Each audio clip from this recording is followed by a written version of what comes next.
আসসালামু আলাইকুম। আশা করি সবাই আপনারা ভালো আছেন। আলহামদুলিল্লাহ আমিও অনেক ভালো আছি। তো এখন সকাল 6:30টার মতো বাজে। তো আজকের দিনটা মোটামুটি বেলা 1টা পর্যন্ত সুন্দর আছে এ পর্যন্ত। তো জানি না আবার বৃষ্টি হবে কিনা। তো বৃষ্টি আসলে গাছের জন্য খুবই ভালো, আমি সবসময় বলি, কিন্তু অনেক বৃষ্টি হলে তো আবার সমস্যা হয়ে যায়। গাছগুলা শিকড়গুলা নষ্ট হয়। দেখা যায় যে গাছ ঠিকমতো বাড়ে না। যদিও বা আমার কোনো টবে পানি জমে না, তারপরেও। আর এই যে এখানে আগে 3টা স্টিক ফুল ফুটছিল, আজকে আবার 2টা স্টিক ফোটা শুরু হয়েছে। তো আরো কিছু ফুল ফুটবে। আর বৃষ্টি আসলে দেখা যায় যে ফুলগুলো খুব তাড়াতাড়ি নষ্ট হয়ে যায়। তো যাই হোক, যারা ভিডিওটা দেখবেন আশা করি সম্পূর্ণ ভিডিওটা দেখবেন। আর দেখে যদি আপুর ভিডিওটা ভালো লাগে তাহলে সবাই লাইক কমেন্ট শেয়ার করে পাশে থাকবেন। আমার নতুন বন্ধু যারা আছেন চ্যানেলটা সাবস্ক্রাইব করে দিবেন। যারা করছেন তাদেরকে অসংখ্য ধন্যবাদ। তো আজকে আমরা মে মাসে কি কি সবজি বীজ লাগাতে পারি সেটাই আজকে দেখাবো বা আলোচনা করব। তো অনেকেই হয়তোবা বীজ লাগানোর জন্য একটু আগে পরে হয়ে যায়, যার কারণে সঠিক সময়ে আসলে ফলনটা পাওয়া যায় না। তো প্রথমেই আমরা যে বীজটার কথা বলবো সেটা হচ্ছে আপনার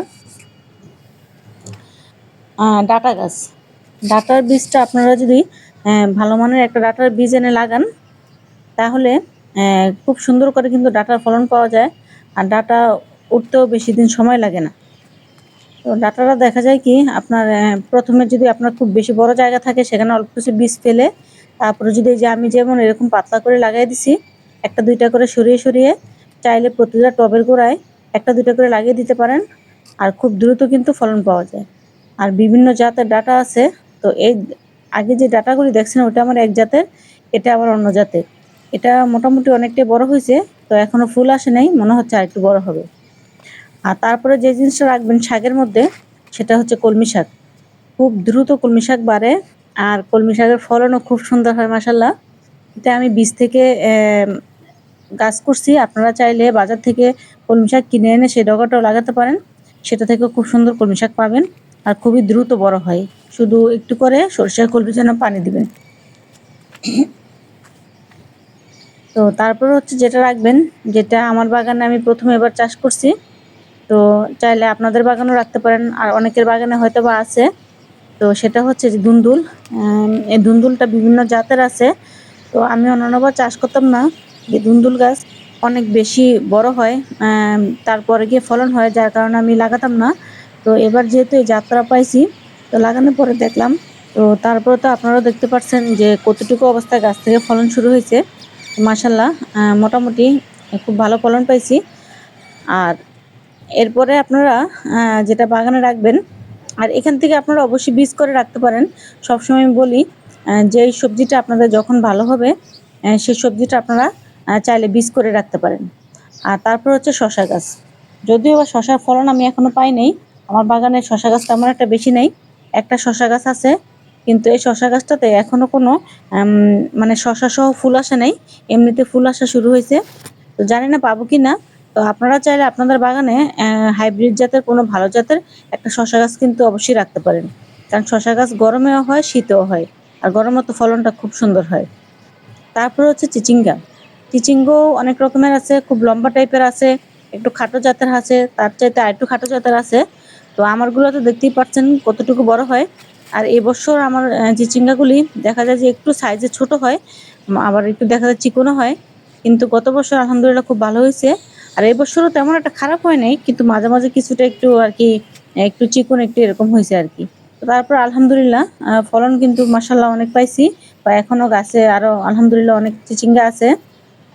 তো এক হারভেস্ট করলে তারপরে আবার নতুন করে ডালপালা বের হবে, সেখান থেকে কিন্তু আবার সুন্দর করে চিচিঙ্গা বের হয়। আর একটু করে পরাগায়ন করে দিলে মাশাল্লাহ মোটামুটি ফলনটা ভালো পাওয়া যায়।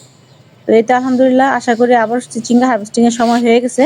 তো আপনারা চাইলে আপনাদের বাগানে চিচিঙ্গাটা চাইলে কি অবশ্যই গরমের সবজি চিচিঙ্গাটা রাখতেই হবে।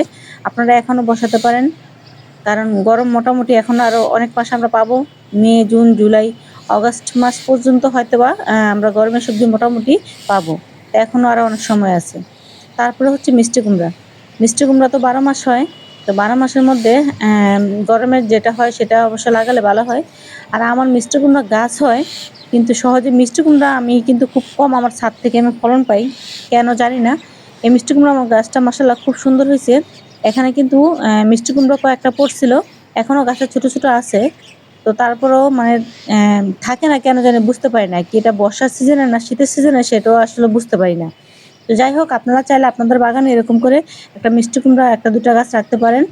মিষ্টি কুমড়া না পেলেও মিষ্টি কুমড়ার শাক তো অবশ্যই খাওয়া যায়। আর মোটামুটি খেতেও খারাপ লাগে না, খুব কচি অবস্থায় খেলে। আর তারপরটা হচ্ছে বরবটি।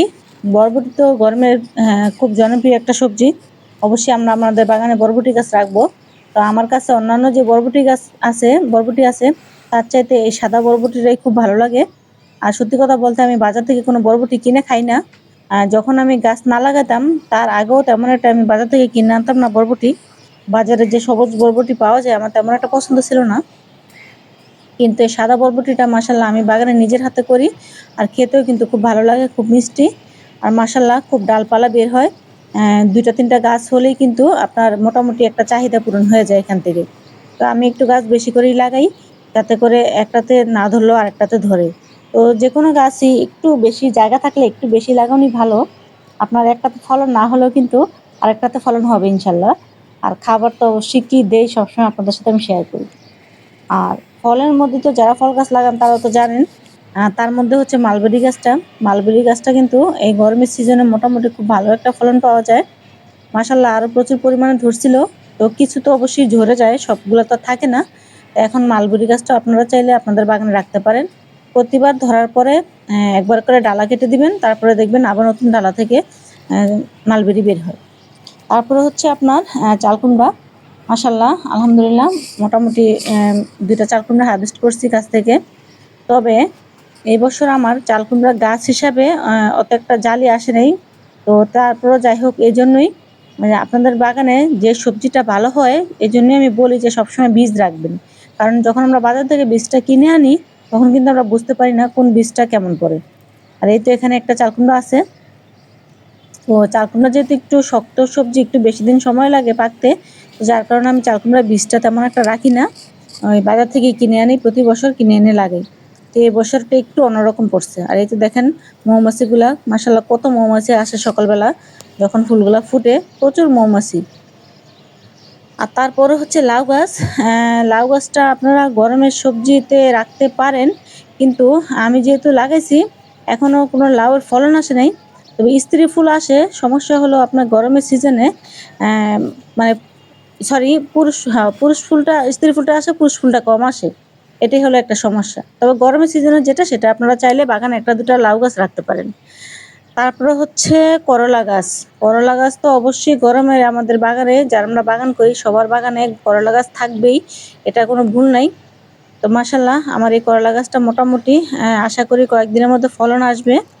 তো এই গাছটা চাল কুমড়া গাছের দিকে চলে যেতেছিল। তো ওইটা মাচায় গেলে দেখা যাবে গাছটা খুব সুন্দর হয় না। তো তারপরে এখানে আমি কয়েকটা লাঠি দিয়ে এইভাবে করে দিয়ে দিছি। তো আশা করি ইনশাআল্লাহ এটার মধ্যে করলা গাছটা বেয়ে যাবে। আর এই যে দেখেন করলা গাছটা কিন্তু লাঠিগুলাকে ধরে ফেলছে। তো বেশি একটা জায়গা লাগে না। অল্প একটু জায়গা হলেও করলা গাছ খুব সুন্দর হয়। তো তারপরে হচ্ছে মরিচ গাছ। মরিচ গাছ তো আমাদের সব বাগানেই একটা করে থাকে, কারো বারান্দায় থাকে। মরিচ গাছ তো অবশ্যই আমাদের রাখতে হয়। তবে সবুজ যেটা হয় মরিচ সেটাও কিন্তু খুব ভালো হয় যদি মাঝে, মাঝে কপাল ভালো হয়, খুব ভালো জাতের পড়ে যায়। আর এই যে কালো মরিচ যেটা সেটাও কিন্তু আপনার খুবই সুন্দর হয়। কালো মরিচটা মোটামুটি ফলনটা অনেক ভালো। এবছর আমি লাগাইছি তো দেখছি। আর এই দেখেন এখানে একটা সরিষা গাছ। তো আমি সরিষা গাছটা উঠাই না যেহেতু হলুদ ফুলে কিন্তু মৌমাছি মানে আমাদের যে উপকারী পোকা সেগুলো আকৃষ্ট বেশি হয়। যার কারণে কিছু ফুল গাছও বাগানে রাখবেন। আর এই তো আরেকটা হচ্ছে পুঁইশাক গাছ। পুঁইশাক গাছ তো ১২ মাস চাষ করা যায়। গরমে খুব সুন্দর হয়। আবার ওই যে একটু বেশি গরম পড়লে আবার পাতাগুলি নষ্ট হয়ে যায়। আবার পানি বেশি হলেও কিন্তু পুঁইশাকের চারা নষ্ট হয়ে যায়, গোড়া নষ্ট হয়ে যায়। তো একটু খেয়াল রাখবেন সেটা আরকি। আর হচ্ছে আপনার ঢেঁড়স গাছ। তো আমার বাগানে আগে যে ঢেঁড়স গাছগুলো ছিল সেটি কয়েকটা আমি উঠিয়ে ফেলছি। আর এটা হচ্ছে আপনার ২য় বার যেগুলো আমি লাগাইছি। তো আলহামদুলিল্লাহ মোটামুটি এই যে বৃষ্টির মধ্যেও কিন্তু ঢেঁড়স গাছগুলা ভালো আছে। অত একটা খারাপ হয়নি। আর একটু আগে গাছের যে পানিগুলা দেখলেন পাতার মধ্যে একটু খেয়াল করে দেখবেন। এটা কিন্তু সকালে কুয়াশা পড়ছে। আসলে এখন সিজন ১২ মাস হলেও ৬ ঋতুর দেশ হলেও একেক রকম একেকটা সিজন মানে সময় হয়। তো যার কারণে বোঝা যায় যে আবহাওয়াটা খুব একটা ভালো না। এটার লক্ষণটা কিন্তু খারাপ।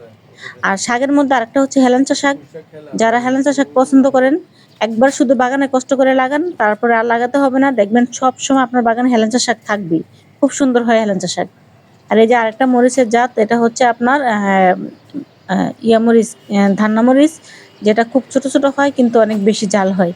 তো বিভিন্ন ভ্যারাইটির ২-১ টা মরিচ গাছ যদি থাকে আর সেখানেও যদি ফলন ভালো হয় তাহলে কিন্তু অ্যাম আর মরিচের তেমন একটা লাগে না। তবে মোটামুটি চাহিদাটা পূরণ হয়ে যায় যদি ১ টা ২ টা গাছ খুব সুন্দর হয়। আর যারা কাঠগোলাপের চারা করতে চান তারা এই সময় ডাল কেটে লাগিয়ে দেন। যদি ডাল আনতে পারেন কোথা থেকে তাহলে দেখবেন খুব সুন্দর করে কিন্তু আপনাদের একটা কাঠগোলাপের চারা রেডি হয়ে যাবে। তো যাই হোক, আরেকটা হচ্ছে আপনার এই যে কচু শাক। কচু শাক যদি একবার বাগানে লাগান, ওই যে হেলেঞ্চা শাকের মতো আপনার আর বারে, বারে লাগাইতে হবে না।